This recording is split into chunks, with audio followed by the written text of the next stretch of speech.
Hey everyone, Jenny and I spent the weekend here in Seattle, and so we are stopping by University Square during the holiday season and seeing a lot of people here. And I've noticed that these parents are running around and they're shopping like crazy for their kids, and I'm thinking there must be a lot of really good kids out there this holiday season because there's a lot of shopping going on. And from all my years as an adoptive and foster parent, I'm like, where were all those good kids when I was doing this? Because they weren't in my house, and I know you might feel like that too. You know, one of the things that I hear a lot in my office when I'm doing counseling, especially with the parents of adopted and foster kids, is are these couple of questions.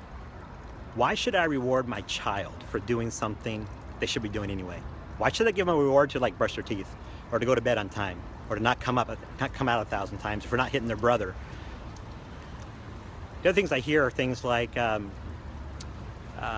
kid hasn't earned the right for that, or my child has not been good enough to have a later bedtime. They haven't earned the right to go to McDonald's. They haven't earned the right to watch TV. And so those are hard questions we have. And I think with normal, neurotypical children who are well attached and pretty well developed, that those things might be true. But here's the deal. For our kids who grew up with complex trauma, I think there's a lot of neurological difficulty that goes on that stops that particular mentality from being very effective. So I want to tell you a few reasons why I think that despite whether or not your kid's been naughty or nice this Christmas, they deserve a lot of good things. And I think the first one is really that our kids do not have a well-developed sense of reward and consequence. It's a part of the brain, a dysfunction of reward and consequence, that's important so that they learn lessons. But here's the deal. As you know, your kid they may steal something 1,000 times, and you may punish them 1,000 times, and they still don't learn. They still keep stealing. So what goes on with that? Because that reward consequence center hasn't worked. So I would think for most of us, if just punishing them for doing bad things was going to help, it would have already worked. I think since most of us have tried that and it's not worked, I think we need to try something else. And that is, how do we then develop that center of the brain? How do we heal it?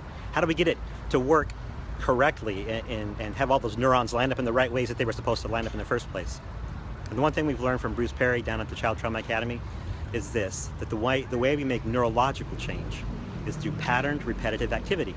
And that means I have to have lots and lots of chances for my kid to learn. And eventually, through thousands and thousands of repetitions of this, we'll have our kids begin to develop that sense of reward and consequence very slowly. Now, what does that mean in terms of our kids being naughty and nice and doing and giving them good things? Well, that is just this. If I punish my kids too severely, I don't get lots and lots of chances for them to have the reward consequence cycle over and over. So if they hit me in the face and I send them to the room and say, hey, stay in there the rest of the day, I got one chance at doing that reward consequence cycle. But if instead I say, hey, you hit me in the face, man, that didn't make me feel very good. So here's what I'd like you to do. I'd like you to go throw my napkin away. So it takes just a second.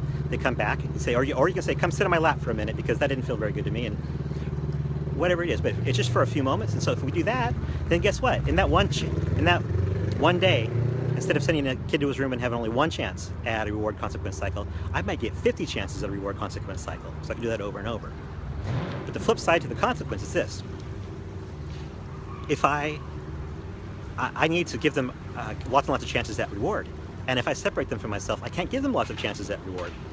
And so, they need to be able to learn that when they're with me, they can get good things too. And if I'm with them, then I can do that over and over. So the second thing I want to say is the one reason that I think our kids deserve lots of rewards and good things during this season is this. Their relational template is just messed up. And the relational template is pretty well set by 3-year-olds. And so if you imagine if these kids are crying because they're cold, or because they got poop in their diapers, or because they're hungry, and their neglectful parent is out, getting stoned somewhere, and they're not paying attention to the kid, they learn something really quickly. And this is kind of the way they think, even though they can't remember those times. They really think that the adults in my life, the caregivers in my life, are not going to meet my needs. And so they learn not to ask. And so we need to help them to learn that you can trust people, not only the caregivers in your life, but people. And we're the best shot they have of learning that consequence, learning that particular reward. So here's what we need to do. give them lots of chances to ask and give them things. Now, a lot of kids, they go one or two ways. They either ask and ask and ask, and it's incessant. When are we having dinner? What are we having for dinner? Where are we going? What are we doing? And those things are frustrating. And the thing we can keep saying to them over and over is, instead of just shut up or go to your room, we can say, sounds like you don't trust that I'm going to make sure everything's okay. But I'm going to make sure everything's okay. The other thing they'll do is just stop asking. And these kids will look at things and they'll notice things, but they won't actually ask for them. So if you give a hug to one of your other children, they might look at you and be standing there. And then the wise parent says, wait a minute, it seems like they want a hug. And you walk up and you say, hey, it looks like you're looking for a hug. I wanted you to know, did you ask me for a hug? The answer would be yes. And or they might be looking at a plate of cookies and you say, hey, it looks like you're looking at those cookies like you want one, but you're afraid to ask for one. But I wanted you to know, if you ask, the answer would be yes. And sometimes these kids, they won't ask even if you're coaching them. So you just say, I'm going to be you for a second, and I'm going to ask. And so you put your hand on their shoulder and you say, hey, hi, Mommy. I was wondering if I can have the cookie. And you say, yes, you can have a cookie. So you just play both sides of the conversation, and eventually the kid learns through repetition, pattern repetition activity, that they're going to get good things. And we begin to shift the relational template, I believe, to where they believe they can trust us. And so we need to give them good things so they learn they can trust the caregivers in their life.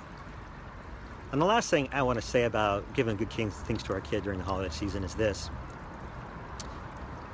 They already think they're bad kids. They already think they're not worth much. They call adoption the primal wound, and that's because oftentimes they just develop this mentality of, if I must not be lovable enough to even keep as a child, or my parents I wasn't good enough, so they had to give me up for adoption. I was too hard to take care of, all these things that they used to believe they're not very good kids. And quite frankly, they have a very hard time being good, and most of the time they may not be very good kids in terms of their behaviors. And so they believe that about themselves. And I think it's our job to help them understand that at their core, these are great kids who've been in bad circumstances. And that had we been in the exact same circumstances, we would be acting the same way that they're acting. And so we can pour out great things on their lives and say, you know what, of course you didn't have a very good year. Yeah, you had a tantrum every day and you got kicked out of school and blah, blah, blah. But those are just things that are because of what you went through that make it hard for you. But you are my child, and I loved you. And so here's all these good things because you're worth it. And you know, one of the things I think that our kids are most blessed with is amazing parents. And I think it's okay for them to know that too. You know, one of the greatest things you deserve, my son, my daughter, is a great parent like me. So anyway, I wanted to say Merry Christmas, and our gift to you guys, to you parents out there that are doing this hard work, is for us to keep telling you that you're doing an amazing job and you're making progress. Remember, this change, it's pattern repetitive activity. It takes a lot of work. It's over and over and over and over. And so keep this up for years and years, and you'll see results. I know you will. And we're going to continue at Forever Homes to keep trying to give you guys the resources you need to make sure you know that you're valuable as parents to us, and so we're giving you everything you need to be successful as parents. So head on over to foreverhomes.org, check out the resources that we're continuing to build up there for you, and have a Merry Christmas.